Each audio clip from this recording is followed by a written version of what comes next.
Happy Friday, my friend. It's Pat Sloan here with my daily video, and Fridays are Socialites Day. So we're going to start off with socialites, and the theme for the block this week from the Fat Quarter Shop is Zest.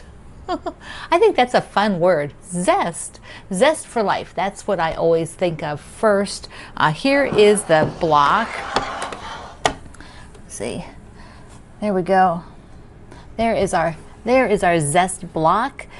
This is a really cool block. I could see doing a bunch of these for a quilt. It would be really fun to change up. It's, you know, two colors done in my Morrison Park. I'm doing the larger block, which is the 9-inch. They have a 6-inch version, a 3-inch version. I think doing these in different colors, just a whole quilt of these, would be very cool. That checkerboard sort of effect in the middle is very neat. What does it look like on point? That's pretty cool too. Put the block on point. Oh, I like that. So Zest. So today, I think you should just celebrate yourself. Your zest for quilting, your zest for life. Quilters are very resilient. We have our quilting to help feed our soul, to help calm our nerves, to help us escape from whatever's going on. So I think today, in the celebration of Zest, we celebrate ourselves. So be sure that you quilt something today. Quilt, sew, do something today. That's what you need to do. So I want to say thank you first before we go any further. Estelle sent me this really pretty card. Look at that. I love it, Estelle. Thank you so much. And then I got this from Karen. I think I may have squealed, Karen, when I opened this. It's like, ah, look. It's a giant coffee mug, and it's got viewfinder fabric in the middle, and it's red. Oh, Karen, this is just wonderful. Thank you, thank you, thank you. I need a big giant cup like this some days. Giant coffee, that's what I need. Oh my goodness. So, love it, totally love it. So let's take a spin around the studio. So I want to follow up yesterday and remind you and show you about the Confident Stitch. My friend Kate, who has the Swatch Club at the Confident Stitch, and I showed these to you yesterday, but here is the quilt. So she has the pillow, which you can do with these. And then you put your own backing on, or you can get some backing from her, because when you buy the club, you get the 10% off. And then she has this whole quilt, so she gives you the directions for that, and you can pick up, you know, the extra fabrics that you need to do that whole quilt. And what's nice is that she set up her club so that you can either order it, just this one, if you just want to try these and see the fabrics, which she carries in her shop. Or you could do the club version. So that means you would get, sign up for the quarterly. So it would come to you every quarterly. So that's pretty cool. But I love, love, love the quilt. It is very fun. I know this is not a block. The pyramid block is not a block that we make a lot. But that is what's neat about a club like this, is that you can try something new. And she'll have a video that shows you how to do it. So you got it. If you love those fun fabrics and want to try something new, you could just go ahead and get that club. Link is below in the description box. So and also at my website. So I put a pinned post on my website, and while you're there looking, click that like button for me. Thank you. So what else do we have going on? March Hope block. I finally got to the last fabric in the Hope, in the ones that I'm doing for the center. So here is that floral. I had a group of starter fabrics that I'm using for the centers, plus a few of the extras. Then I went through. So this is the block for today, the 5th block, and I will put it up there. I'm sewing the whole row, so I'll get the first top row done now. That is so awesome. That's the part I love about this block a day, is when they're fun, they're fast, and then you can sew them together right away. Okay, so I decided to go through my pink fabrics. Did I get them? Yeah. So here, I just wanted to show you what I'm doing. I went through the pink fabrics, just finding some that I didn't have a large amount of, so that I can sort of reduce it down. This has got a seahorse and a ship on it. It's an Allison glass fabric. This is one that came in the bundle, so I'll try to use that up. It's another pretty floral and another. Now this piece I've had a while, and so I thought, okay, we got to use that one up. So this is even longer. I've had those two. So look in here, like there's not a lot of this left, so I'll be able to pretty much cut it up for these blocks. And that is my goal. Is most of these are fairly small. This is a little bit bigger piece, but they're small enough that I'm hoping what I can do is pretty much cut these all up to use in the hope blocks, and then whatever's extra I will cut to 2.5-inch squares to keep for that process.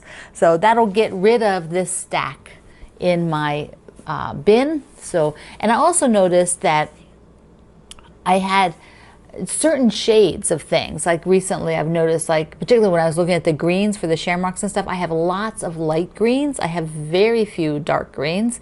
And in these pinks I have certain, like these shades of pink, this sort of medium, I don't have a ton of. I have a lot of lighter pinks, and I have very few dark pinks.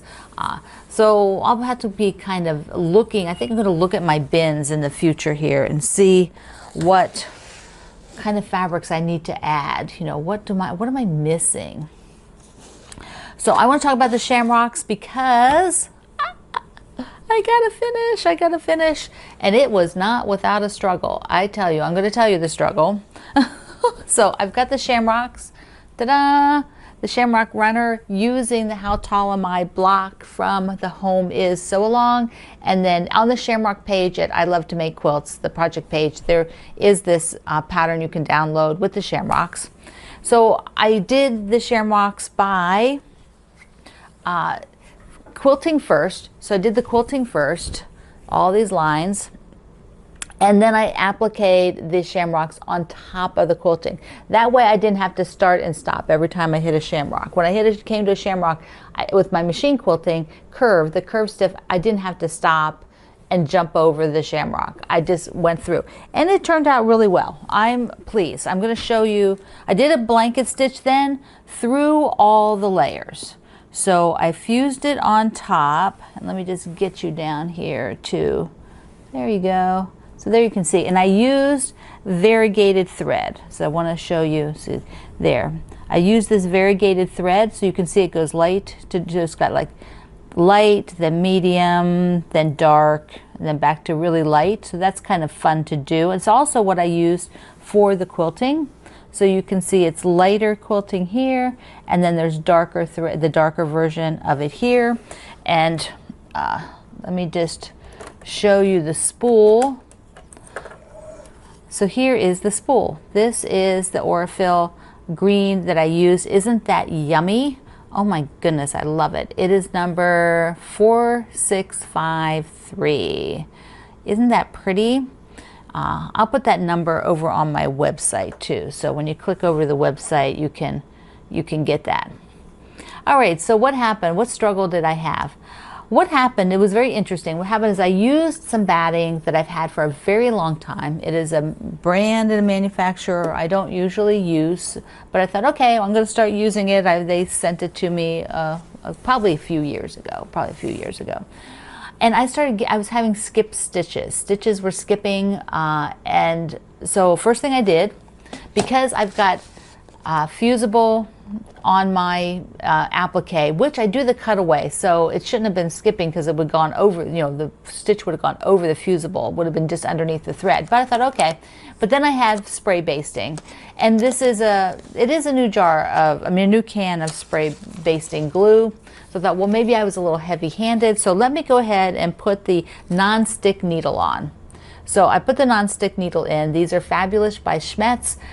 So it's perfect if you're doing things with fusible and you see a couple of skip stitches, then just go put a non-stick needle in. This generally fixes it. Because the glues are a little bit gummy, you might see a little buildup on the needle if you're using a regular needle. So going to this won't cause that. So I was pretty sure it was probably the basting spray. I thought, well, I must have just done more than I usually do. But then after a while, I started thinking, you know, I've never used this batting before. And that doesn't mean it's that company or that brand. I think it is the actual physical piece I got. And I got it out of the bag, looked at the rest of it, and it was quite a bit denser. Like the fibers were really dense in this. And even on the edge, the one edge of when I was doing this table runner, the one edge felt kind of felted almost. It was so dense. And so I thought, well, I must have got this must have just been a funky bag of batting. So I'm going to chalk it up to a funky bag of batting. And I might do another small test just to see, but I'm not going to put it in a bigger one. And I'm okay with that. You know, sometimes everything can't be manufactured 100%, but you want to look at everything, all the components. So if you're having a problem, start breaking down your components and looking at what's wrong. Don't assume all of a sudden just one thing, because it could be multiple things. It could be a combination of all those going on.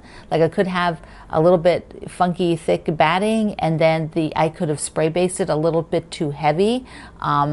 So that combination could have made a little bit more glue or thickness the needle has to go through and the thread has to go through. You have a very thin piece of thread that you're jamming through all layers of fabric, layers of fusible, layers of batting, and you're taking that very thin thread back up again. And so, you know, it's very possible, you know, something gets a little out of whack. But, you know, not everything runs perfectly, and in the end, I got it done. I got it done. And I put Morrison Park on the back. So I'm super excited about that. I really like it. Now I did it. I got the binding made, not almost made, for the gray table runner. So here's the gray table runner. So this one is ready so I can do the binding. So I got the binding made, so I'm going to try getting that put on. You know, my goal is to like push these guys. Particularly, I need to do the Shamrocks. So the other Shamrock one, the 4-1, is back there because I was going to use that batting that I think is now a little funky, so I'm going to go get a different piece of batting. I have the binding made for the flower quilt. So that I made a while ago, so that's ready, but the Shamrocks are first. I got the table runner done, going to get the other Shamrock done, because I want to hang it up and enjoy it. Okay, I want to show you one more thing about the Jolly Bar 3 sew along, and if you missed my video yesterday, I had a whole big discussion on Jolly Bar 3, so you want to go back and watch that. But I want to show you here's the book for Jolly Bar 3, and I picked to do the friendship bracelet. I just love that name, friendship bracelet. We should have a Pat Sloan bracelet. How do I make that happen? Everybody can have a bracelet. So I'm looking at possibly using the Harbor Springs. And I had gotten, because I knew this in advance, that I was going to have some fabric, right? Because you need to have some fabric to do the quilt. So I got these two, like maybe this would be the backing and the binding for Harbor Springs. And then for the fig shirts by my friend Joanna, you know, there is this beautiful blue in there for this one. And so I picked up, oh, hold on, they're a little heavy. Get all three of them. So I got the red to maybe do the binding, and this for the backing, the floral, or maybe I might even do a little border with it. And then I'm thinking of doing, if I do that one for the friendship bracelets, do this blue as the background rather than white or off-white. So I'm thinking about those two. Whichever one I picked for the friendship bracelet, I will probably save the other one and do one of the other quilts in the Jolly Bar 3 this summer. You know, I'll probably take a little break because I have another big project I'm working on it that has to be due by the end of May. Probably after that, probably in the summer, then I'll use the other set of fabric and do another quilt out of the Jolly Bar 3. So if for some reason your schedule doesn't allow you in April to sew on this, we'll do another one in the summer. Yay! All right, my friends, we have Zest for quilters. Celebrate yourself today. It is Friday. I hope you sew tonight. Check my links down below. Please hit subscribe. Visit my website. I'm going to pop these pictures from Kate's club over there. So if you want to see the photo of the quilt, it's over at my website again. I love you. Mwah. See you online.